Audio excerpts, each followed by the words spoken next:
What's up, everybody? I'm meteorologist Andrew Myers, bringing you guys your daily hail forecast, sponsored as always by C3 Group, Merlin Law Group, American Contractor Show, and Atlas. They are linked in the description to this video if you guys want to go ahead and check them out. So we're going to be talking about hail chances today. They're back. We haven't had hail chances for the last couple of days, so we finally get to bring those back into the mix, talking about where and when.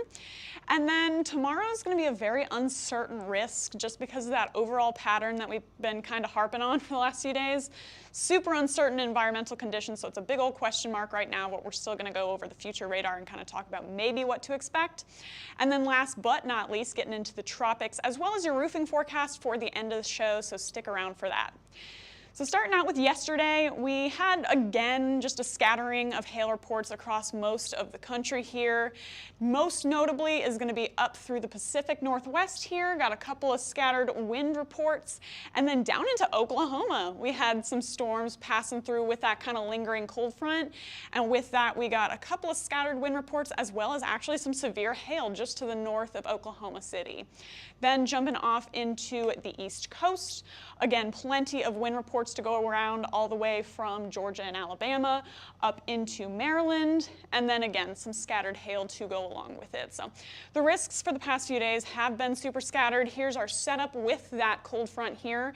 Stationary front now tracking all the way from the East Coast into Kentucky, then turning into a very weak cool front once it moves into the Central Plains. Not a lot of forcing behind this front to help those storms kind of roll and get severe as they go along the front, but again, some general showers and thunderstorms are expected in that area, but we do have a trough up to the Pacific Northwest and a little trough over in the east, and those will both help us get some more concentrated storm risks for today. So currently, off in our East Coast risks, we've got some storms starting to pop up on the West Virginia and Virginia border here. Those are going to continue to intensify as they track eastward, and we're going to start to see more coverage as well. So wind and hail possible into this afternoon and evening with those. And then off into the Pacific Northwest, again, storms starting to stream up to the north with that low pressure system that's still lingering off in the Pacific.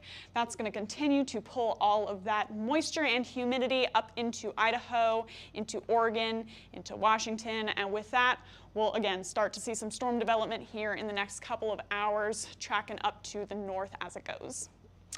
Then, looking at our significant hail model. So we checked this out yesterday. Most of the nation is going to be pretty underwhelming for that, but we do have some cooler upper air temperatures in Oregon, in Idaho, in Washington, and that'll help us start to see some hail formation possible with any updrafts that do occur.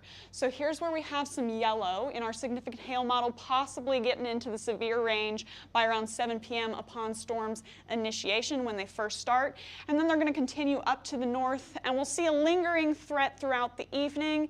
And then once the overnight starts, storms are going to start to taper off, and we'll see that threat go down. So forecast max hail size for today. It's not going to be a ton, just quarters, but again, I'll take it. We haven't had a ton of hail threats over the past few days. So we're getting up into a concentrated severe risk for hail for today. So, you know, if you guys are hail watchers, then can't complain about that. So here's our future radar for the Pacific Northwest. There go those scattered showers up to the north, and then by around 5:30 Central, so 3:30 Pacific, we're going to start to see these storms developing along the 84 corridor. Some of those will be isolated, and again, as they move up the mountains, we could start to see some hail forming in the severe limits as those continue up to the north and to the northeast. So we could also see a scattered wind threat with any of those as they collapse.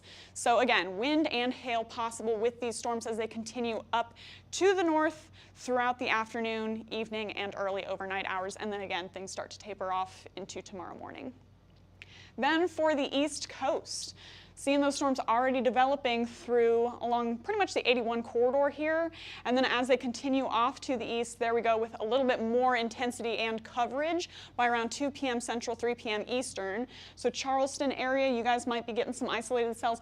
All the way as far to the west as Louisville could be seeing some isolated cells, but we really got some upper level winds that are packing a punch through Virginia and West Virginia. So that's where we're going to center our severe risk for today. So as those continue off to the east, I'm going to say there's a possibility for some severe hail as well. We don't, again, it's super hot in the upper atmosphere, but we have had a history of a couple of scattered severe hail reports through the East Coast with these types of storms for the past couple of days. So going to include that as well in our risks for today, as well as primarily gusty winds now making a run at the Washington, D.C. corridor by around 5 p.m. Eastern. And then as they continue off to the east, there we are by 7. Charleston, you guys are about to be in the thick of it with these storms heading into your area. Anywhere near Richmond, you'll have storms starting to move in. And again, that's going to be a long period of time that you guys are going to see some rain.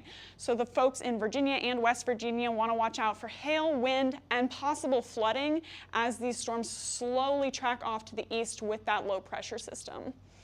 So here's what the hail forecast for you guys looks like for today. We've got the Pacific Northwest in it as well as Virginia.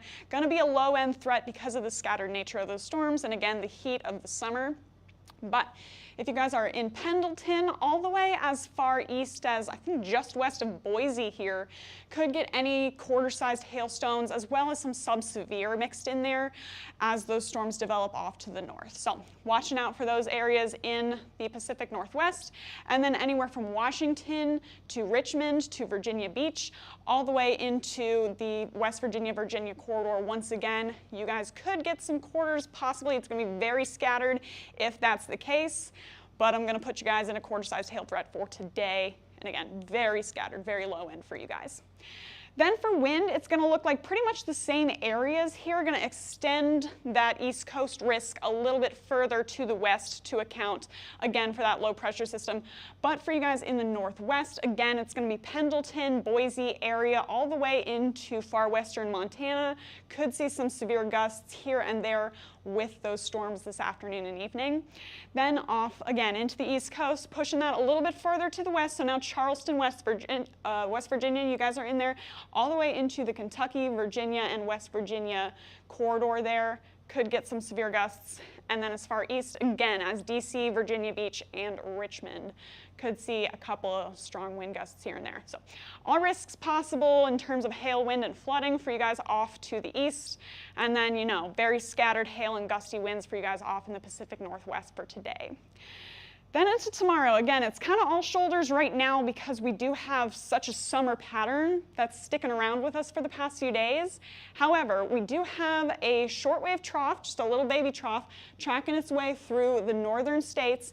And with that, we have this little corridor here through Iowa of a couple cells that has been showing up on a few runs of our models.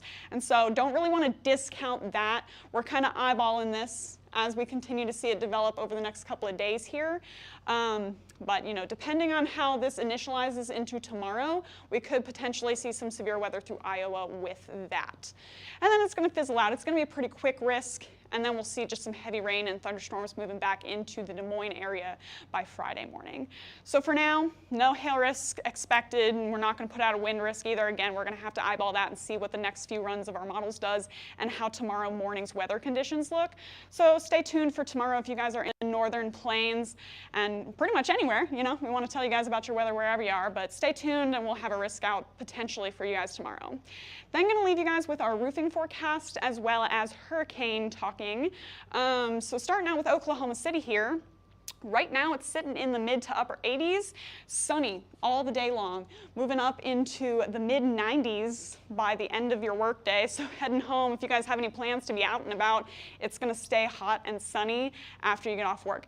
Then dropping down finally into the lower 70s by 3 in the morning. So, not super cool. In terms of the day, it's cooler, but overall, again, we're sitting in that hot pattern. Same for Dallas, but for Denver, you guys might be the only ones with relatively pleasant conditions compared to the rest of the nation. So we're going to work our way into the mid-90s by the end of your workday once again, but hopefully a little drier heat for you guys out there. Plus you'll have a little bit of cloud cover, so that should help you out. And then dropping again back down into the mid-70s by 3 in the morning, sort of similar to Oklahoma City, but again with that cloud cover and with that lack of humidity, that should help you guys feel a little bit more pleasant out there in the Front Range area. Then for Dallas, like I said, pretty similar to Oklahoma City here, working our way up into the mid-90s again by 6 p.m. Going to sound like a broken record, but then down into the lower 80s by 3 in the morning. So really not cooling you off much into the overnight hours.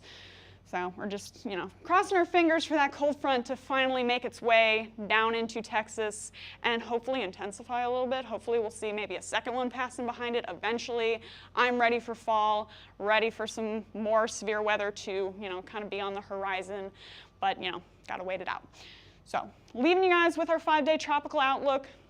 This system, if you guys were here yesterday, we did see a little bit more organization with it. Doesn't look as promising today. 20% chance of formation in the next 2 days and 30 in the next 5 days. It's moving into an area, guys. It's moving off to the east-northeast, and the area it's moving into is less favorable than it's in now for any further development. So I wouldn't be surprised if we see this start to taper off, but it is a disturbance on the horizon. So we could still see an active hurricane season, but late in the season. So, if you guys are in any of the risk areas for that, stay tuned and we'll keep you updated once again with all of your tropical risks. So you guys can follow us on YouTube, Facebook, Instagram, and Twitter. Hit See First on Facebook so you never miss a live video. And go ahead and follow us on TikTok. We were just brainstorming today some new things to post. And then if you want to get in contact with us, you can call us at 855-334-4245. You can also email us if you'd rather at info@hailtrace.com or check out our website, hailtrace.com, for more details. We'll keep you updated and advised on all of your risks as always. But for now, I'm meteorologist Andrea Myers. Thanks for watching.